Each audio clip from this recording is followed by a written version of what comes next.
Hello and welcome to another episode of Not Alone Today podcast. My name is Joseph Ola.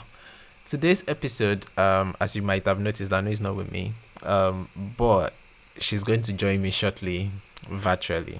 And that's because the question we're responding to today, actually we've got a few questions from different people about managing long distance relationship. And rather than having to just talk about it together all over again, in 2019, before my 30th birthday, I did a series of YouTube videos in which I was trying to just reflect on my 20s. And I tagged that series, What My 20s Taught Me.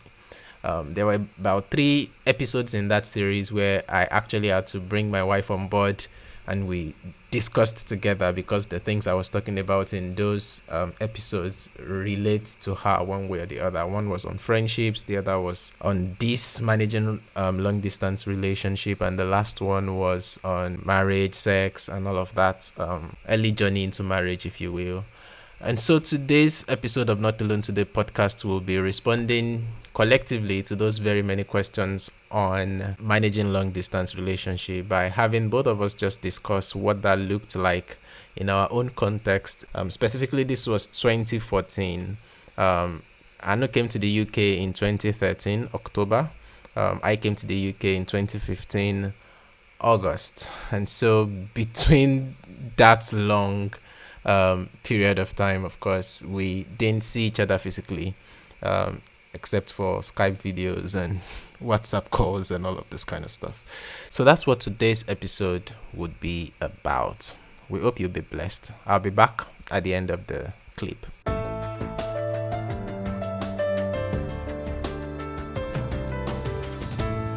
Hi guys, welcome to day 6 of What My 20s Taught Me, and today I'm with my babe. She calls me babe.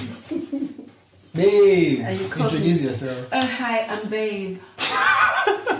She shouts my name babe so much so that my son now calls me babe once in a while. Today we're dwelling on 2014, and we're doing this together because that's one year that throughout the year, from January 1 to December 31, we never got to see each other face to face physically. And that's the only year that has ever happened. So we thought, let's unpack what that looked like for both of us from our own side of things and then my own side of things, and hopefully that can help someone that is going through or will go through some phase of some long distance relationship at some point. So over to Babe. Okay. Yep. I'll give 3 points on how I go through our long distance relationship, especially that year. Okay. When we're not together. First, I was committed in church. I was when I joined the church in November 2013. I just arrived in the UK. I think I arrived October 2013. Yeah. And the next month, I was already a media team member, helping pack up. And the funniest thing was, it was even a Ghanaian church. So basically, at the end of the day, people were speaking their language, but I didn't pay no mind because I understood the importance of service. Pouring yourself into being part of the church rather than sitting down to be fed or led. So that helped me. I had aunties. I had like Auntie Albie and Auntie Bernice. They were like my... I've known those aunties long before I came to the UK without ever seeing them physically. Talk about them. Those are the only names I hear. They were really good for me, honestly. Absolutely. Because then Auntie Bernice was going to have twins, isn't it? And I helped her with the kids. It was good for me. It was as though I was home, but not really home. Yeah. And church was really good too. It kept my time. It kept, like, I met new people outside of uni. I made friendship with lots of people. And the second one is work. Since I got to uni, man, I worked. And the work was fulfilling in a way. Sure. It wasn't a work where you're tired, because I got jobs at uni. So I was working at the international office where we call international students straight from Nigeria or other parts of the world. Yeah. Call them on how to come to uni. So it was something easy to do. You're getting paid for it, getting paid well though. So it was good, and I had volunteering. I had different roles at uni, student mentoring. Debate mates, different things. Then there was law. Studying law, it's not hard, but you have lots to read and it's very complex. So mixing those 3 things together kept my focus away from my partner, my darling babe, that I couldn't see. Kept your focus away. I became irrelevant. Is that what you're saying? No, it wasn't. It wasn't irrelevant. Okay. It was relevant, but in the time that I was supposed to be missing him, I was fulfilling my own destiny. I was becoming more of a woman that I want to be. That's right. I was seeing more of life, and where this is leading to is, I've noticed in relationship, we expect lots of things from our partners. We expect them to call us at certain hours. So I expected lots of things from him. At the start of a relationship, I did expect, like when I text caller and he doesn't text me the next minute, my head has flown off. And when he now calls me, I would be like, I'll start sounding angry on the phone. And he'll be like, what have I done? But how do I explain to him that because you didn't respond to my text of 1 minute ago, that's why I'm angry. So those things, but over time, before I left Nigeria, I got to see that those expectations are just what they are. It's only a man. I can't place him as a god in my life and just want or a magician. I don't want to be a god in your life. At a snap of my finger, it does what I want. No, that's slavery. That's a master slave relationship. But because I've learned to see that he's my partner, I can miss him, but I don't have to dwell too much on the missing. So those things took my attention away from the fact that he's not present there. Then we had help. I had like WhatsApp. When I call him, I doesn't pick because he was busy with his boss. When I call him, I doesn't pick. I'll send WhatsApp voice notes. Or do videos and things like that. Just put excitement as I'm feeling right there and then to him. If he does respond, if he doesn't, not that I wouldn't feel it that he doesn't respond, but I won't draw too much on it. So I think my main lesson to you out there is long distance or not long distance is that don't put so much expectation on your partner. They're only human. After all, don't put the blame on I'm them. only human. After all, don't put the blame on me. But shouldn't be singing that song. It's like, it's not so holy. But it's the truth. Yeah. It's just a man. I'm just a woman. Yeah, we can read all the Proverbs 31 virtuousness and things. We can only do as much as you do. So not too much expectations and keep yourself busy. Whatever your hands find to do it with all your might. If it's tailoring, if it's hairdressing, even if you don't have a job or a paying job, if it's hairdressing, do it before you get home 7 p.m. You're tired and exhausted. You won't even remember babe because you're hungry. By the time you get to talk, you can refresh your relationship and everything goes well together. Yeah. That's interesting. Yeah. For me, I didn't even think I was in a long distance relationship. Or for me, I felt like nothing has changed. Even when she was in Nigeria, we were not together. The relationship started in Gombe, February 10, 2012. My personal parade was 6 days after our relationship started, whereas she still had to stay in that Gombe state for some 3 more months or 4 more months or thereabout. So I left Gombe, she was still there, we were not together. And when she came from Gombe, she didn't come to stay with me in Lagos. She went to her own state in Akure, in Ondo State.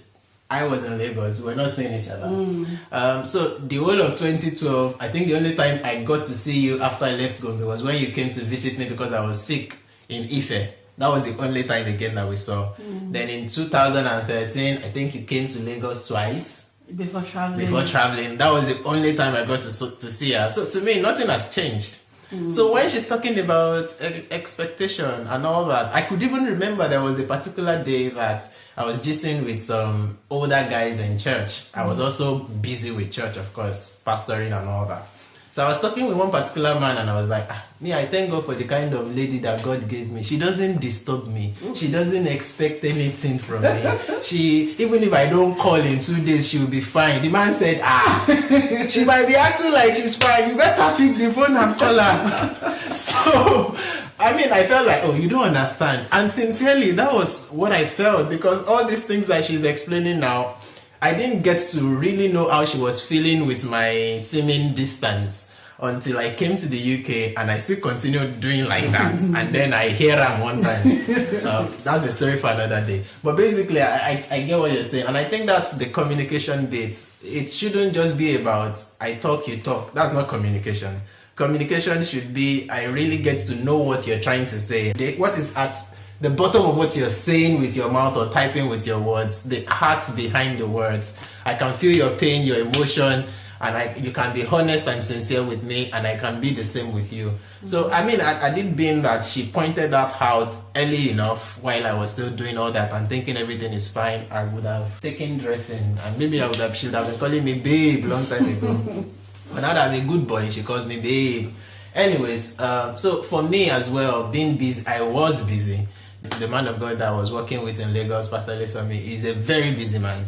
So I had so many things to do as well, and the church itself is a busy church. So I was fully plugged into that. And then I look forward to our video messages on Sunday. Sunday is crazy busy for me. I'm up from like 4:30, 5 a.m. I'm not back to kind of unwind or pull off my suit sometimes until 10, 10:30, 11 in the night. That's how busy Sundays are for us. There's always one thing or the other going on, even after the service is over. So most times when I'm about to sleep on Sunday night, I know that she would have sent a message. She made it a habit, and I look forward to that. The Skype videos, when she dresses up for church, she sends me a video, and I look forward to those videos. They bless my heart. Not as I'm dressing up. After when I'm dressed, just so we're clear. Of course, we know your Proverbs 31. Of course, when she's dressed up, like, see what I'm wearing to church, and what if there's anything happening in church specifically, she talks about that and all that. So I respond to those videos after I see them. So I think Skype, WhatsApp, phone calls, we just leveraged on every opportunity to keep the conversation going. Facebook, Messenger, emails, anything to just keep the word going between the two of us. And for me, that was okay. Even when I wasn't doing enough, I thought I was even doing too much. But yeah, that's that. So the communication and the busyness, especially, those two were really germane to me. Just having healthy friendships actually helps you navigate all of these things. They fill the void. If there is a void, of course, no doubt. When I came to the UK and I got to see her again, that was when I actually knew that there is something that has been wrong with me all the while. With you? Yeah, I was incomplete all the while. I felt complete when I saw her in the airport waiting for me wearing a black. And, can you believe that while I was waiting for him at the airport, my heartbeat was doing dum dum dum dum. For the first time in my life, I'm scared of a guy. I usually intimidate guys, but all of a sudden this church brother has got to my head all too. I was so scared. I would walk to. I'm like, okay, when it comes up, what am I going to say? It was a very nervous meeting, but it was good. It's actually with the person he's always been texting and everything. It was really good. So yeah, long distance relationship, I believe, is doable. We believe it's doable. We're living testimony to that. If you keep the communication line open and you keep yourself busy, you are.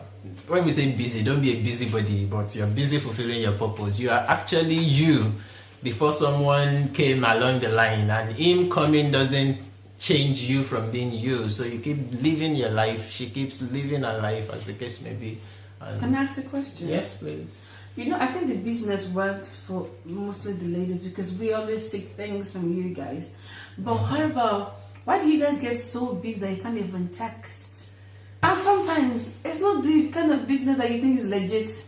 It could be one sister that's asked him for counseling. You know about this, right? So that's not legit. No, it's not. That's not part of what you're called to do. Still, it's a sister. So you sit there in your room or in the lecture room thinking, okay, instead of like, I want at least by 4 they should be finished. But 7 p.m. he hasn't called you and you're thinking, okay, benefit of a doubt, but you should call me though.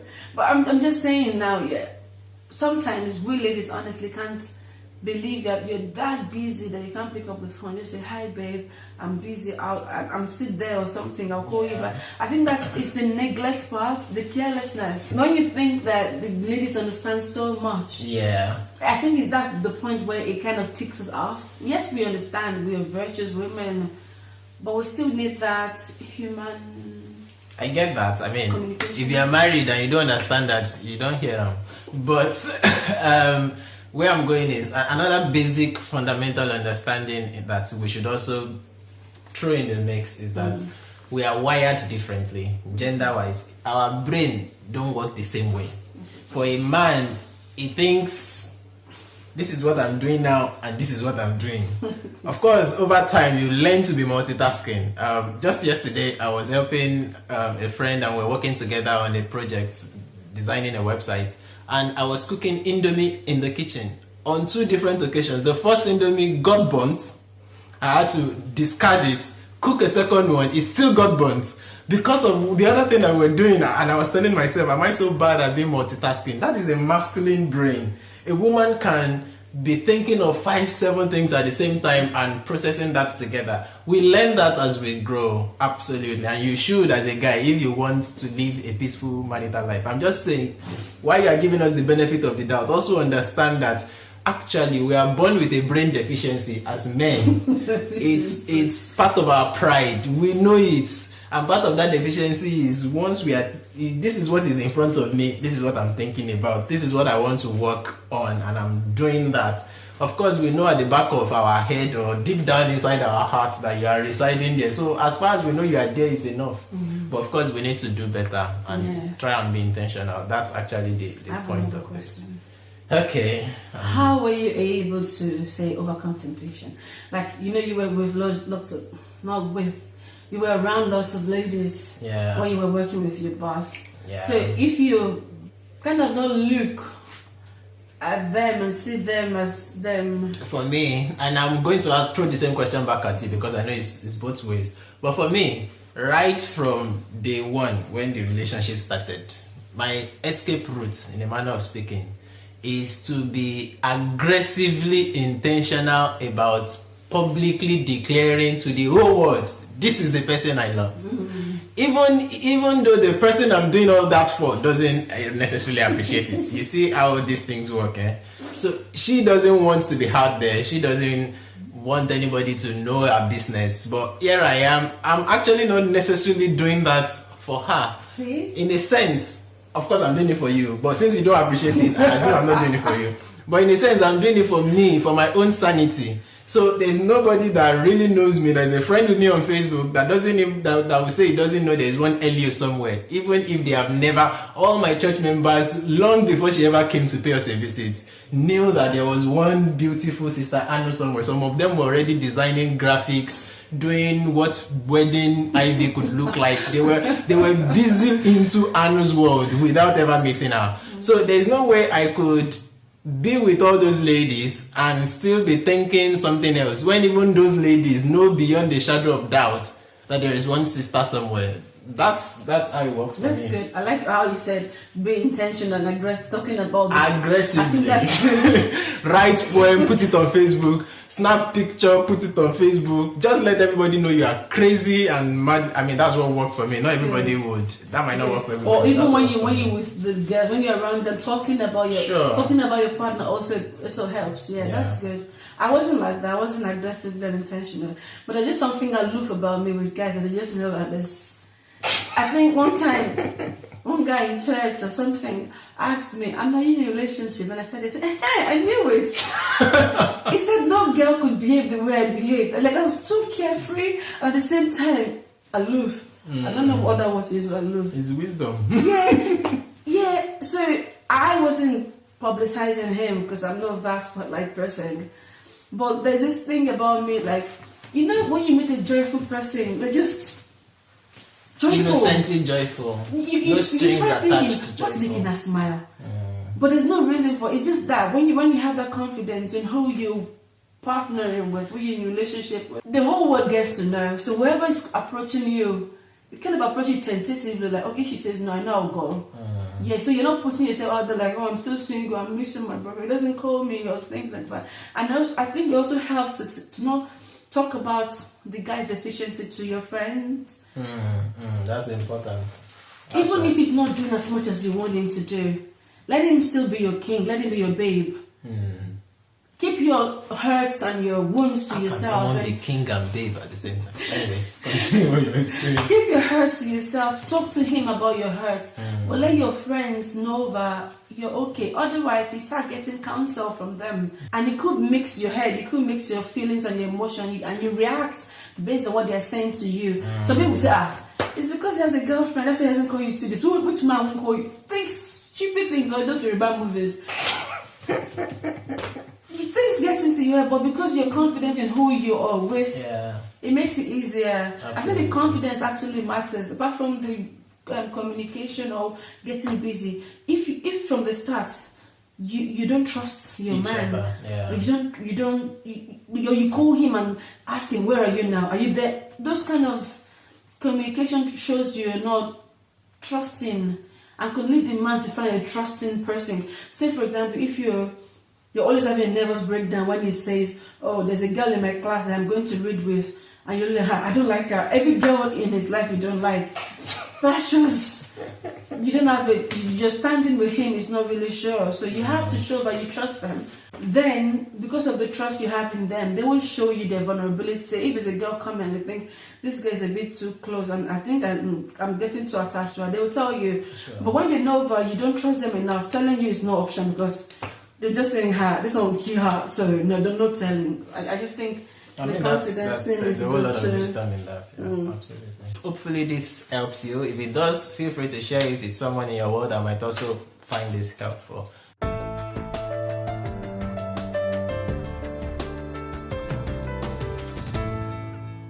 Yeah, that's today's episode. Thank you very much. I hope you found it helpful. To put it in a nutshell, because of course, managing long-distance relationship is not an exclusive challenge to a premarital relationship context. There are people that are married and for different reasons could also go through a long-distance season. But we believe, or what we are saying, is that there is no distance that is unbridgeable with trust, with clear communication between both parties, and with creativity. There is no relationship distance that is unbridgeable. And it is our prayer that you will all flourish in your respective relationships. Till next week, when we meet together again for another episode of Not Alone Today podcast, we want to say thank you for always listening, for always tuning in, and we look forward to seeing you. Till then, remember, you're not alone today. God bless you.